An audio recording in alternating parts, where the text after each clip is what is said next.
అందరికీ నమస్కారం.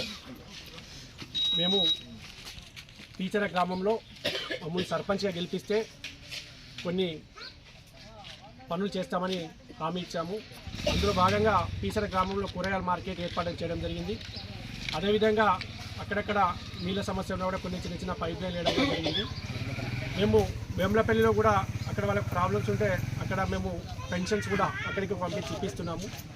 దాంట్లో భాగంగా ఈరోజు మేము గత ఎస్సీ కాలనీలో తిరిగినప్పుడు ఇంతకుముందు హనుమకొండ బస్ సర్వీసు కాలనీ నుండే విలేజ్కి వచ్చేది. అది కొన్ని అనివార్య కారణాల వల్ల మండల ఏర్పాటు జరగడం వల్ల బస్సులన్నీ వేలర్ నుంచి పీసర్ గ్రామ పంచాయతీకి వచ్చి వెళ్తున్నాయి. పీసర్కి వచ్చి గాంధీ బొమ్మ వరకు వచ్చి వెళ్తున్నాయి. కాబట్టి కాలనీవాసు అంటే వాళ్ళకి బస్సు సౌకర్యం కావాలి. వృద్ధులు వికలాంగులు ఉండి బస్సు ఎక్కాలంటే ఇబ్బంది పడుతున్నారు. కాబట్టి కావాలని మా దృష్టి తీసుకొచ్చారు. తప్పకుండా మమ్మల్ని గెలిపిస్తే మేము కాలనీకి బస్సు తీసుకొచ్చారని హామీ ఇచ్చాము. అందులో భాగంగానే మేము గత 2 నెలల నుంచి డిపో మేనేజర్ గారిని కలవడం జరిగింది. సమ్మక్క సారలమ్మ జాతర ఉండడం వల్ల వాళ్ళు బిజీగా ఉండడం వల్ల అదేవిధంగా సర్వీస్కి టైం సెట్ కావాలి కాబట్టి అవన్నీ చూసుకొని వాళ్ళు మాకు సాయం చేసి ఈ రోజు నుండి మార్నింగ్ 8 గంటలకు ఒక సర్వీసు, ఈవినింగ్ ఎస్సీ కాలనీకి సాయంత్రం 5 గంటలకు సర్వీస్ పంపిస్తున్నారు. రానున్న రోజుల్లో డిపో మేనేజర్ గారు మాకు సహకరిస్తున్నారు బాగా. రానున్న రోజుల్లో మళ్ళీ డిపో మేనేజర్ కలిసి అందరి సహకారంతో గత విలేజ్కి వచ్చే బస్సులన్నీ కూడా ఎస్సీ కాలనీ తీసుకొచ్చే ప్రయత్నం చేస్తాము.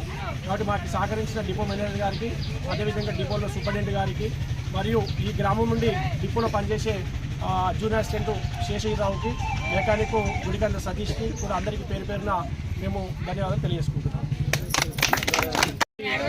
పీసర గ్రామ పంచాయతీ కూడా బిల్డింగ్ శిథిలావస్థలో ఉన్నది, పాత గ్రామ పంచాయతీ. మేము డిపి వారికి కూడా పర్మిషన్ కోసం లెటర్ పెట్టాము. అది 2-3 రోజుల్లో అది డిస్మెంటల్ కోసము అనుమతి రాగానే చేసేసి పక్క బిల్డింగ్లో గ్రంథాలయం కూడా త్వరలో ఈ 10-15 రోజుల్లో గ్రంథాలయం కూడా ఏర్పాటు చేస్తానని కూడా నేను తెలియజేసుకుంటున్నాను.